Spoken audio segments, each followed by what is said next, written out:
Hola, gracias por venir a Interior 403. Yo soy Nora de la Cruz y no les voy a mentir, amigas, la verdad es que es domingo a las 9:30 de la mañana. No me he bañado, no me maquillé, estoy en pijama, pero desde la semana pasada quería grabar este video y pues tuvimos algunos eventos, o sea, salimos a unas presentaciones, no lo grabé, así es que pues estoy un poco, o sea, ya no podía pasar de hoy y ni hablar, así fue como sucedió. Pero bueno, no sé si les había dicho esto, pero estos videos de Keeping Up, al menos el pasado y los estoy haciendo basándome en mis propias notas de el 52 Book Clubs Reading Journal. 52 Book Clubs Reading Journal. Sí, o sea, este es un diario de lectura que está basado, o sea, ya tiene todo para ir haciendo el reto de lectura del 52 Book Club, que ustedes ya saben que es mi favorito. Tiene páginas para planificar. Sí, o sea, para ir decidiendo bueno, lo que yo hice este año concretamente fue, tenía una lista de libros que sí o sí tenía que leer, que son los de la ruta de lectura del New York Times que estoy haciendo con Ranas, algunos que quería leer o releer para un proyecto de ensayos que quiero escribir, y otros que ya, bueno, los que me van llegando también de cortesías editoriales, otros que tenía ya muy atrasados igualmente de cortesías y que no les he comentado, los que tenían el Kindle mucho tiempo esperando, o sea, todos los del Final Reading This los puse aquí para darles prioridad. Y bueno, tampoco descarto que lo que vaya llegando lo voy a ir incorporando. No sé si se acuerdan, pero el año pasado me fue muy mal en el reto de lectura porque hice planes con demasiada anticipación, o sea, como que hice mi lista muy cerrada desde noviembre y después me di cuenta de que no es posible hacer eso porque pues se van presentando distintas cosas y entonces se interrumpe mi plan y ya no, o sea, el año pasado me fue fatal en este reto. Este año mi decisión fue sí tener como que una especie de lista de prioridades, pero a la vez no cerrarme a que si ya se me atravesó un libro nuevo, por ejemplo, que ahora me mandaron unas novedades muy interesantes y pues ya les puedo hincar el diente directamente y las puedo ir adaptando a alguna de las consignas sin necesariamente desviarme de este reto de lectura. Y entonces, bueno, entre las cosas muy útiles que tiene, además de que aquí puedo hacer mis notas por cada libro, al final de cada mes, bueno, más bien al final del diario de lectura, sí se llaman diario de lectura, ¿verdad? Lo que uno puede hacer es ir llenando estas páginas que están dedicadas concretamente a ese mes, y esas son las que me son muy útiles para hacer este resumen. Entonces, digamos, aquí yo tengo estas páginas que me muestran claramente cuáles fueron los prompts, o sea, las consignas de lectura que ya cumplí, cuáles fueron los libros que leí, qué me pareció cada uno, porque aquí tengo ya las estrellitas, cuál fue mi favorito, cuál fue mi menos favorito. Todo esto me resulta muy útil. Entonces, bueno, tengo que decirles que febrero fue un mes que, a pesar de que me sentía yo medio distraída o que ya me había atorado un poco con algunos libros, resulta que me fue bastante bien. Leí un total de 6 libros, 1120 páginas, eso no es cualquier cosa. La mayoría los leí en formato físico, 5 fueron físicos y solamente una de esas lecturas fue un libro digital que tenía además muchos años esperando. Fue de estas cosas que rescaté de mi Kindle, que ya ese Kindle hasta lo vendí. Bueno, la cosa es que ese libro tenía, o sea, yo creo que fácil 10 años esperando a que lo leyera. Entonces por eso estaba en mi lista y aproveché para cumplir una consigna. Ahora les explico. Mi meta para este mes era leer al menos 4 libros, o sea, 1 por semana, y que uno de ellos fuera La carretera, o sea, terminar de leer La carretera. No llegué a esa meta por completo, a pesar de que leí bastante, pero les explico por qué. La cuestión es que, bueno, como ustedes recordarán, en el capítulo anterior les conté que mi año de lectura empezó bastante bien iba yo como que con un muy buen ritmo. Y leí a principios de año algunos libros que eran, pues, digamos, un tanto más accesibles, pero la lectura de enero fue Los Detectives Salvajes. El primer libro que leímos en nuestro libroclub matrimonial fue Los Detectives Salvajes, y pues esa la terminé casi completa en enero, pero la realidad es que yo creo que la primera semana de febrero fue cuando finalmente terminé de leer ese libro, que es bastante larguito. Los Detectives Salvajes, como ustedes saben y como ya comentamos en nuestro video matrimonial, que lo pueden ir a ver, es una novela de Roberto Bolaño. Hay quien considera que esta es su obra más importante, hay quien considera que 2666 es su obra más importante. Sin embargo, lo que no se puede dudar es que esta fue la obra que lo lanzó a la fama internacional, concretamente porque hubo algunas personalidades importantes del medio norteamericano que lo leyeron y que quedaron maravillados con su manera de escribir. Susan Sontag se sabe que era muy fan de Bolaño.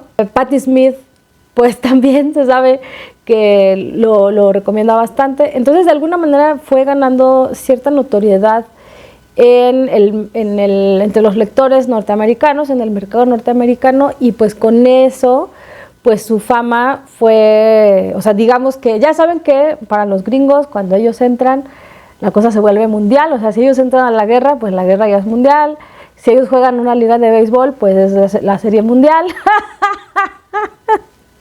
Entonces, digamos que ya cuando los gringos empezaron a leer a Bolaño, pues entonces ya se puede decir que tiene fama mundial, ¿no? La cuestión con este libro, bueno, ya saben que, si ya vieron el video, ya saben que es un libro que, digamos que al principio sobre todo tiene o más bien siento que lo que la gente romantiza muchísimo es el principio del libro, que es lo que muestra esta especie de cofradía de poetas. O sea, a través de los ojos de Juan García Madero vemos, que es un poeta joven, vamos conociendo a un grupo de poetas y las relaciones que tienen entre ellos y las distintas, sus intereses, sus personalidades. O sea, como que son esta especie de como de celebridades de preparatoria, ¿no?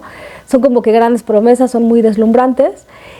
Y después, digamos, los líderes de esta cofradía terminan por desaparecer misteriosamente.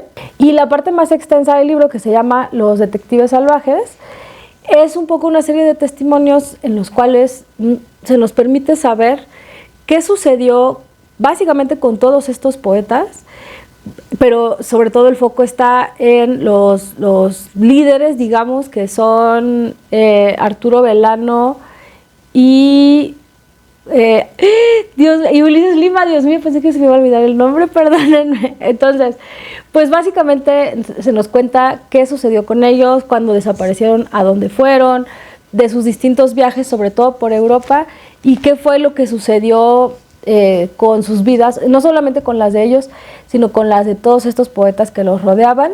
Sin duda es una obra muy ambiciosa, es un gran libro. Yo sigo un poco confundida si me preguntan si me gustó o no me gustó. La verdad es que no termino de decidirme. Eso sí, lo conservé en mi colección porque sin duda es un libro muy importante. No descarto releerlo, pero es un libro con el que tengo una relación todavía muy tensa, aunque sí destaco que al menos sentí la diferencia entre haberlo leído con 30 añitos y ahora con 42 casi. Y sí, creo que pude apreciar otras cosas, sobre todo la representación de esta sensación de irse haciendo viejo y sentir que, o sea, como que durante una buena parte de nuestra vida nos van impulsando esas promesas del futuro y de los sueños y lo que lograremos. Y después, cuando nos damos cuenta, o sea, como que ya se nos fue la salida, ¿no? La salida que teníamos que tomar ya se quedó atrás y seguimos manejando y ya no sabemos ni a dónde. Pues sí, o sea, creo que esa sensación se retrata bastante bien. Entonces, hubo cosas que me maravillaron de ese libro, hubo cosas que me parecieron muy cansadas, pero nadie le niega el gran mérito que tiene. Insisto, ya hicimos un video como que con un poquito más de detalle, si lo quieren ver. Bueno, pues esa fue mi primera lectura del mes. Y después, como es mi tradición, el primero del mes lo que hago es intentar, bueno, es empezar un libro, o sea, el libro, digamos, más importante de ese mes, que en este caso era La carretera de Cormac McCarthy. También ya tenemos un video acerca de este libro. Dios de mi vida, bueno, yo sabía que Cormac McCarthy era duro, o sea, era un huesito duro de roer, pero creo que también influye muchísimo todo el ambiente que estamos viviendo, o sea, el estado de ánimo que estamos viviendo, la constante tensión, no solamente por la crisis climática, sino también por las distintas crisis geopolíticas que estamos atestiguando. Pues siento que eso le daba un telón de fondo muy particular a esta lectura.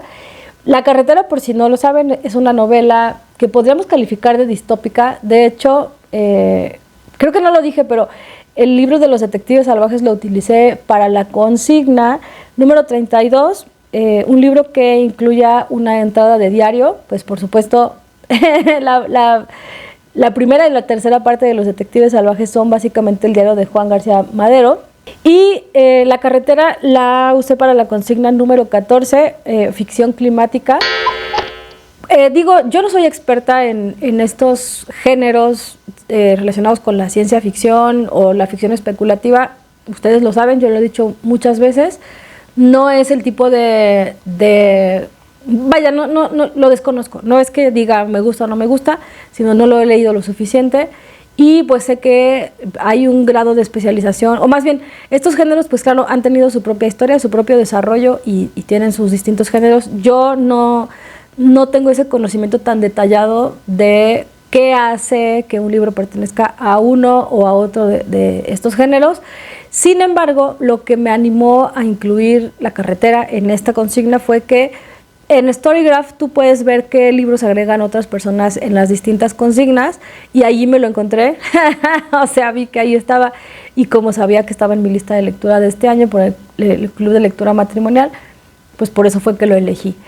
Y bueno, la realidad es que la carretera no tiene una gran trama, o sea, todo lo que sucede es nosotros vemos a un hijo y a un padre que van caminando junto a una carretera, buscando el sur, o sea, buscando el camino del sur, buscando el mar, porque el papá siempre está animando al hijo diciéndole que, pues digamos que, o sea, ellos van caminando sin saber a ciencia cierta hacia dónde se dirigen, pero un poco buscando la vida, porque aparentemente en donde ellos están, bueno, que están en Estados Unidos en realidad, ha habido alguna clase de catástrofe que no nos queda claro qué es, pero ha arrasado con todo, con la naturaleza, o sea, la tierra está seca, los alimentos ya no son comibles, el mundo ha quedado de cierta forma casi deshabitado, no hay animal, o sea, si la vida, digamos, natural como la conocíamos, pues ya no está y los pocos sobrevivientes que quedan, pues están ahí hurgando entre la basura, entre ruinas,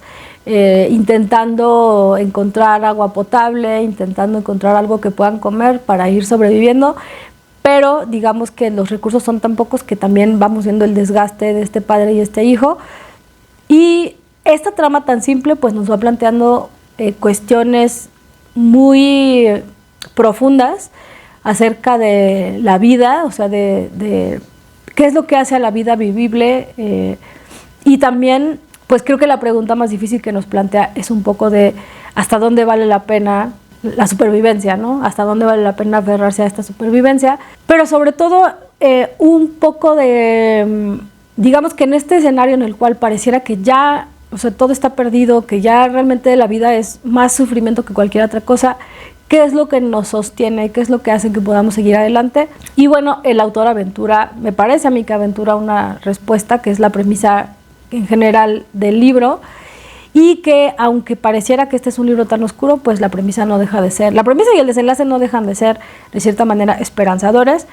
Está bellamente escrito, está muy bien logrado, estamos hablando de una obra de este autor cuando ya estaba consagradísimo y que tenía, o sea, que ya realmente tenía un oficio muy desarrollado y era uno de los grandes autores norteamericanos. Creo que este libro ganó el Pulitzer, si no me equivoco, no estoy segura, pero es uno de sus libros también muy reconocidos, cuando él ya tenía una trayectoria de verdad muy larga. Entonces, bueno, es de estos libros garantizados, no hay pierde, o sea, no hay manera de decir que hay algo malo con este libro.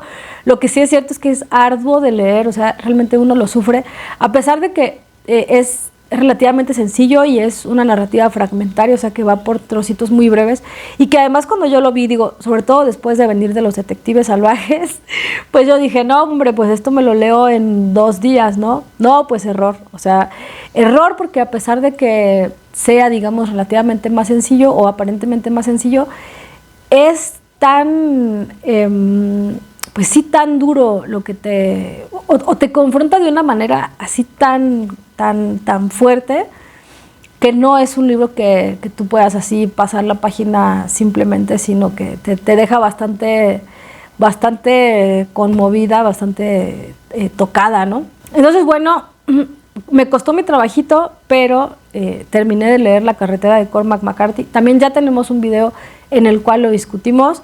Es difícil decir si lo recomiendo o no lo recomiendo, si es bueno o si es malo. Bueno, el libro es buenísimo también, Los Detectives Salvajes es un buen libro, pero fíjense que justamente en este momento, bueno, el 1 de febrero también lo que hice fue, es que de verdad era demasiado, o sea, venía yo de lecturas muy densas y dije, necesito un relax, necesito algo tranquilo, así es que aproveché para leer Ranma y medio volumen 7.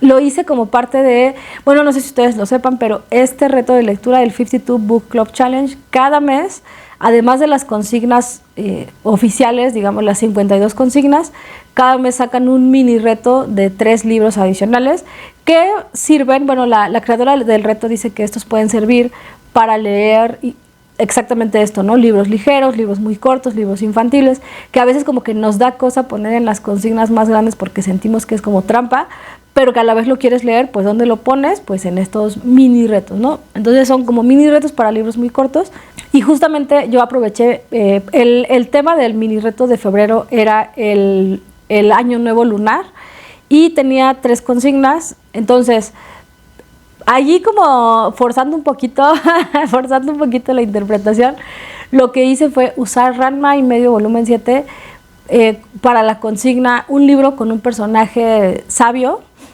porque yo recuerdo que siempre, o sea, que dentro de todo este desastre de Ranma está la hermana prudente, que siempre, o sea, se mantiene como tranquila y ve que todos están siempre, bueno, sobre todo Ranma y Akane, creo que siempre están en conflicto, y los papás también como que no dan una.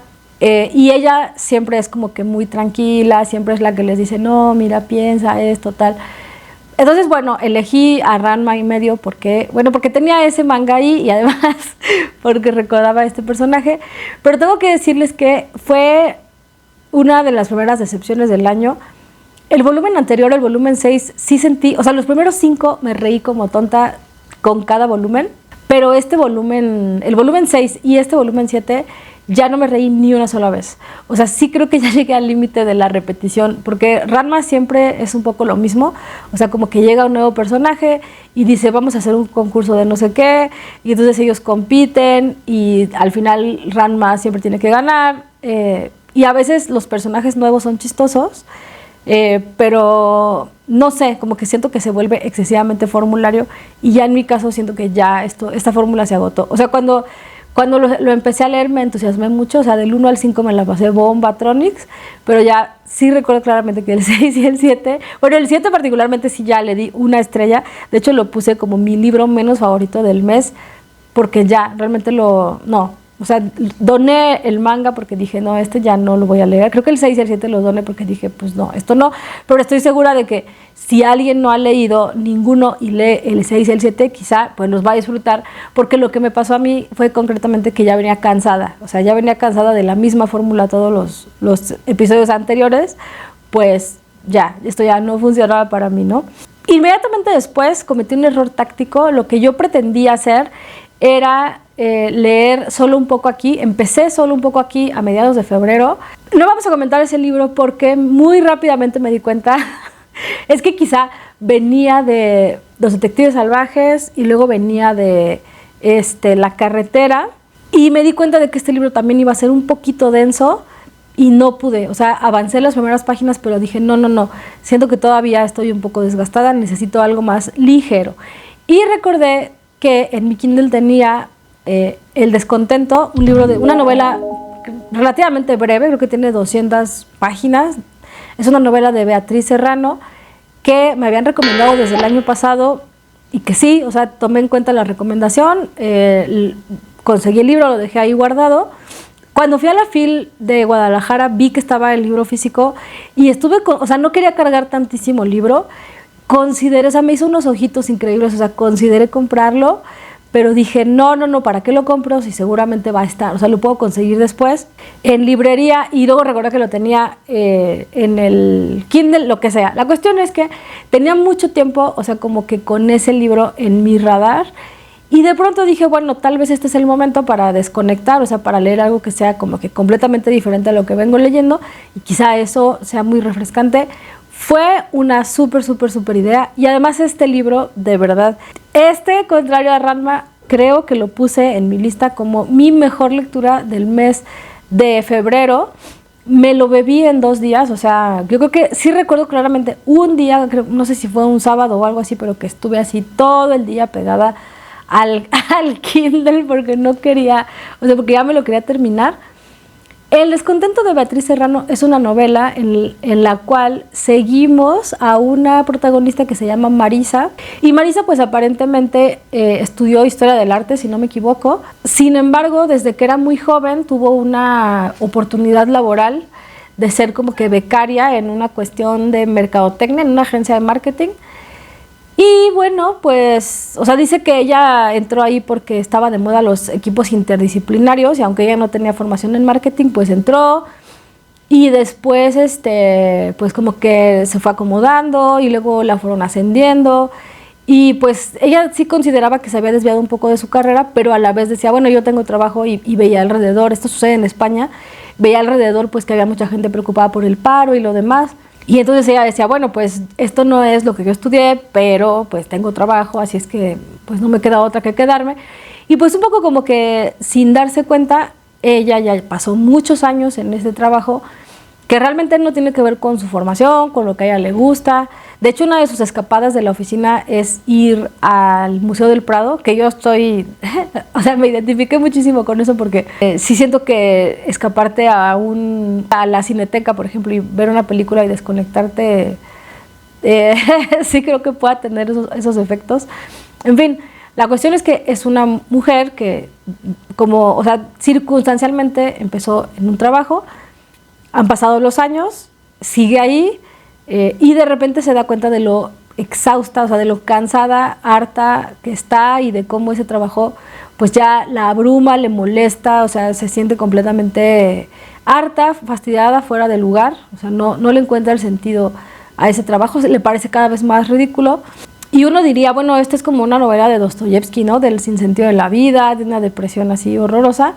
Sin embargo, todo está escrito en un tono de un humor negro, pero tan negro. De hecho, el final es de un humor negrísimo, así, negrísimo tirándole a apagón.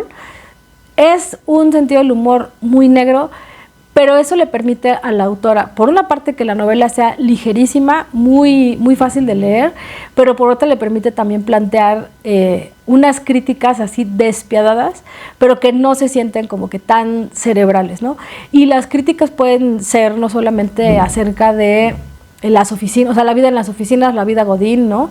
Todas estas jerarquías ridículas, todas estas hipocresías corporativas, etcétera, sino también nuestras mismas ideas y prejuicios acerca del trabajo y de cómo estas ideas quizá ya se están quedando un poquito obsoletas, sobre todo porque siento que esas eran ideas que aplicaban a un modelo de trabajo un poquito más tolerable, pero que ya estamos en un ritmo de consumo y en un ritmo de trabajo ya tan desquiciado que pues que nos damos cuenta de que estas viejas ideas con las que empezamos quizá ya no corresponden con la realidad y tenemos que empezar a ser un poco más críticos con la realidad.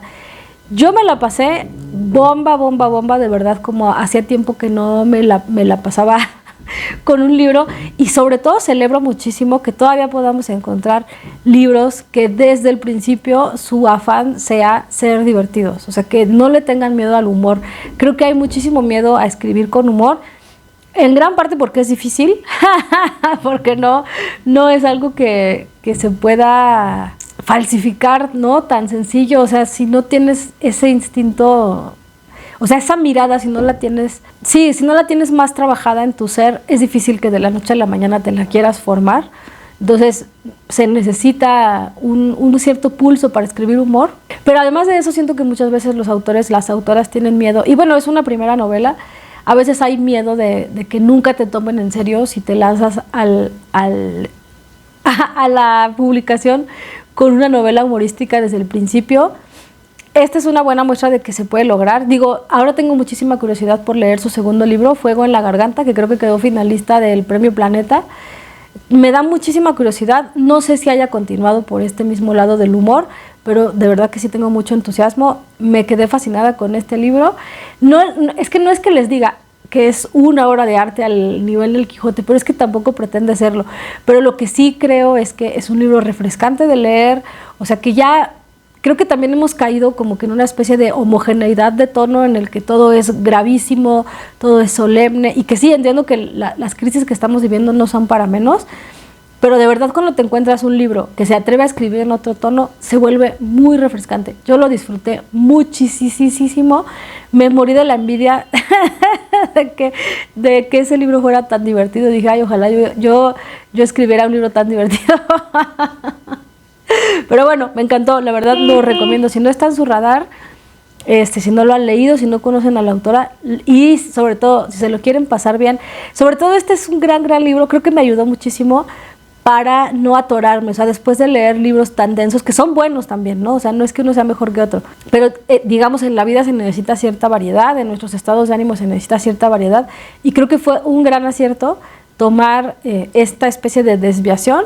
Me rescató porque si no, yo creo que hubiera entrado en un bloqueo lector. Bueno, ese libro, El Descontento, lo utilicé para cumplir con la consigna género 2 que sucede en verano, porque son 4 consignas que están hiladas, o sea, género 1, o sea, libro de un género y sucede en primavera, libro de un género distinto y sucede en verano, libro de otro género distinto y sucede en otoño, y libro de un género distinto que sucede en invierno.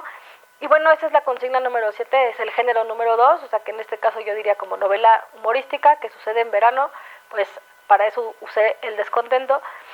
Y bueno, las otras 2 consignas del reto del Año Nuevo Lunar fueron, uno tenía que ser un libro que sucediera en un país que celebra el Año Nuevo Lunar. Entonces, bueno, recordé que tenía desde hace tiempo guardado en Kindle un ensayo breve que hace parte de una colección que se llama The Face. Son 3 libros, ya leí el de Chris Avani y bueno, para la consigna, ubicado en un país que celebra el Año Nuevo Lunar, pues leí The Face, Strangers in a Pier, de Tash O, espero estarlo pronunciando bien. Él es un autor, es complicado, justamente el libro trata de esta especie de identidad difusa. Esta colección es muy interesante porque justamente se les plantea a los autores, los 3 autores son Tash O, Chris Avani y Ruth Ozeki. Lo que se les plantea es que escriban un ensayo temático acerca de la cara y pues relativo con la identidad, por supuesto. Y entonces el punto de partida, bueno, quiero decirles que este ensayo me pareció estupendamente bien escrito. Creo que es uno de esos textos en los cuales se ejemplifican las posibilidades de este género y su, digamos, la elegancia de su forma sus posibilidades, digamos. O sea, yo lo leí, me pareció impecable, me gustó muchísimo este texto. Es realmente muy breve y está dividido en distintas secciones y esas secciones le sirven para explorar temas separados, pero que a la vez están todos conectados. Y en este caso tienen que ver, por una parte, con la identidad de una región, que tiene que ver con Asia y con las migraciones internas. Por otra parte, tiene que ver con la identidad familiar y cómo la migración termina por influir en la historia de las familias y en los mitos familiares. Y por otra parte, también tiene que ver con las relaciones familiares, el linaje y cómo, digamos que estas migraciones, las migraciones están motivadas muchas veces por cuestiones económicas y entonces estas migraciones terminan por, de cierta forma, crear algunas barreras de clase entre generaciones. No sé si estoy siendo clara. O sea, el tema es mucho más complejo. Digamos, yo no conozco la realidad de la región. Estoy hablando de China, por supuesto, pero China, o sea, es algo muy amplio. Una de las cosas que dice el autor, por ejemplo, es que, pues digamos, en Occidente, pues todo el mundo lo ve y por sus facciones, o sea, según en los distintos lugares donde está, que pueden ser en Asia o en Occidente, pues la gente asume que es de ciertas regiones, ¿no? Seguramente eres de tal o de cual lugar, y la gente dice que por su forma de hablar o por su cara, ¿no? Pero lo que él termina diciendo, bueno, más bien una de las cosas que sugiere este ensayo es que esa especie de pureza identitaria se ha ido diluyendo o se ha ido perdiendo, en el sentido de que la población china ha enfrentado distintas situaciones que los han llevado a distintas movilizaciones que pueden ser al interior de China o por otros países de la región o incluso a los Estados Unidos, y eso ha terminado de influir en sus identidades, ¿no? Entonces, a pesar de que digamos que en Occidente existe como un constructo fijo de lo asiático, en realidad Asia tiene muchas identidades diferenciadas. Sin embargo, las migraciones internas y al exterior han hecho que también esas identidades tengan unas fronteras, digamos, como también ya muy porosas, ¿no? Es mucho más complicado que esto que les estoy explicando. Sobre todo, el autor divide el ensayo en distintas cuestiones. Una, por ejemplo, esta experiencia en la cual los extraños lo ven y reconocen en él distintas identidades que ninguno, o sea, que él diría, pues no soy nada de eso, pero a la vez sí lo soy, porque mi abuelo emigró a tal lugar y allí estuvo un tiempo en tal ciudad, y aunque nosotros originalmente éramos de China, pues nuestra familia se asentó en tal o cual ciudad de Singapur, lo que sea.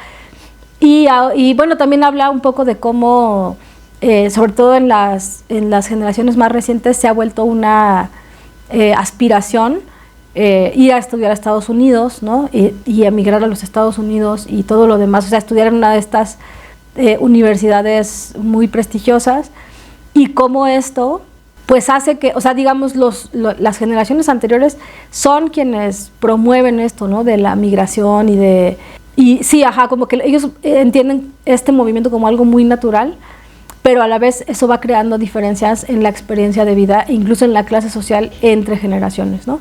En fin, la verdad es que es un ensayo muy bello y que tiene muchas sutilezas, que, o sea, pareciera que es un ensayo muy social, pero al final también él habla mucho de su experiencia como adolescente y de cómo era ya de adolescente que te estén predisponiendo para que tienes que hacer los SATs y tienes que irte a una universidad gringa, ¿no? Y también habla de cómo estas familias simplemente siguen adelante, o sea, van afrontando la circunstancia como se va presentando y no recuerdan el pasado, y que incluso, bueno, él habla de un momento en el cual estaba con su papá, está visitando a su papá, y él se da cuenta de que no tienen esa apertura para hablar de cosas personales, y mucho menos, o sea, el papá no es alguien que cuente ni su vida ni la historia de su familia, y que hay un momento en el cual de repente le empieza a platicar, y que, o sea, que es tan raro que el autor mismo como que quisiera grabar o quisiera escribir, pero que a la vez no quiere hacer ningún gesto así drástico, como un poco para no, pues como para no ahuyentar, o sea, como para no echar a perder el momento. Es un ensayo muy bello, muy complejo, creo que soporta muchísimas relecturas. Para mí, que soy una completa ignorante de la historia, o sea, no lo digo con orgullo, sino que de verdad desconozco por completo la historia, la geografía, la cultura y las distintas transformaciones políticas y sociales de la región. Fue muy interesante leerlo. No sé qué tan fácil o difícil sea de conseguir, pero la verdad es que si les interesa, por ejemplo, leer ensayo personal, pero que sea mucho más, o sea, tipo los ensayos de Rebecca Solnit, por ejemplo, creo que tiene esta cualidad. Creo que este es un ensayo que les puede gustar mucho, y sobre todo si les interesa todo esto de la migración, la identidad y cómo esas identidades son fluctuantes. Creo que es una gran recomendación. Y bueno, finalmente, también como parte de este reto del Año Nuevo Lunar, leí para la consigna número 3, o sea, el libro de un autor asiático, pues leí otro manga, mi favorito, mi consentido. Ese sí es una garantía para mí. O sea, yo cada que leo un volumen de ese manga sé que me la voy a pasar bien, y creo que por eso me lo voy chiquiteando tanto. O sea, compré la caja completa y apenas leí el volumen 7. Estoy hablando, por supuesto, de Ore Monogatari. No sé, me encantan los personajes, me encanta como la combinación de romance, sentido del humor, amistad y sobre todo como que todo sucede con una gran ternura. Este manga lo hacen en colaboración dos autoras, o sea, una es una ilustradora y una es la que escribe los guiones. Y básicamente todo se trata de, o sea, todo empezó con la historia de amor entre una chica que es así como que muy, muy delicada y que le gusta cocinar y es muy tímida y muy cariñosa, y un compa que es así como que el súper musculoso, que todos los hombres lo admiran porque es muy fuerte, muy deportista, pero pues es un poco como que torpe social. Y bueno, el mejor amigo de él es muy misterioso, es muy reservado, ¿no? Nadie sabe realmente, o sea, todo el mundo sabe que pueden contar con él como amigo y todo lo demás. Es muy amable, es muy gentil, muy correcto, muy caballeroso, pero a la vez es como que un poco frío en el sentido de que no habla de sus emociones, no sé, no es como tan efusivo, ¿no? Y entonces en este volumen de Ore Monogatari lo que sucede es que descubrimos por primera vez a una chica que está enamorada del amigo frío, ¿no? Yo quiero decirles, digo, no es la primera vez que alguien se enamora de él porque es muy guapo y sí, las chicas como que lo siguen, pero lo que siempre sucede es que él no les corresponde, ¿no? O sea, él como que es muy reservado, él no sé, como que su mente está en otras cosas. Y en este volumen sí tuve la esperanza de que se fuera a enamorar, aunque quizá hubiera sido demasiado lugar común, o sea, como que hay ya las dos parejitas o lo que sea. Lo disfruté mucho, disfruté mucho al nuevo personaje que meten, así como de interés romántico de este chico. Me gustó así todo el episodio, me reí, me dio mucha ternura, o sea, siempre tengo como que esta sensación de ¡ah! ¿Qué va a pasar? Y a la vez me río bastante, lo disfruté, me relajó. Lamentablemente creo que Ore Monogatari ya está descontinuado, ya es difícil encontrar. Me alegro muchísimo de haber comprado mi box set porque es una lectura así como de confort, como relajante, y bueno, en general creo que esto es todo lo que les puedo decir de mi mes de febrero. Solamente avancé con 3 consignas de mi reto de lectura general, pero considero que fue un buen mes, leí bastante, me la pasé bien. El gran descubrimiento fue Beatriz Serrano, la verdad, si pueden echarle un ojo. Y pues bueno, cuéntenme qué fue lo que ustedes leyeron en este mes tan cortito, que además se fue volando. Cuéntenme cómo han estado, cuéntenme lo que me quieran contar, pero bueno, déjenme por aquí algo en sus comentarios. Y pues nada, por aquí, por ahora lo dejaremos hasta aquí. Muchas gracias por venir a Interior 403. Yo soy Nara de la Cruz y nos veremos en el próximo video. Bye.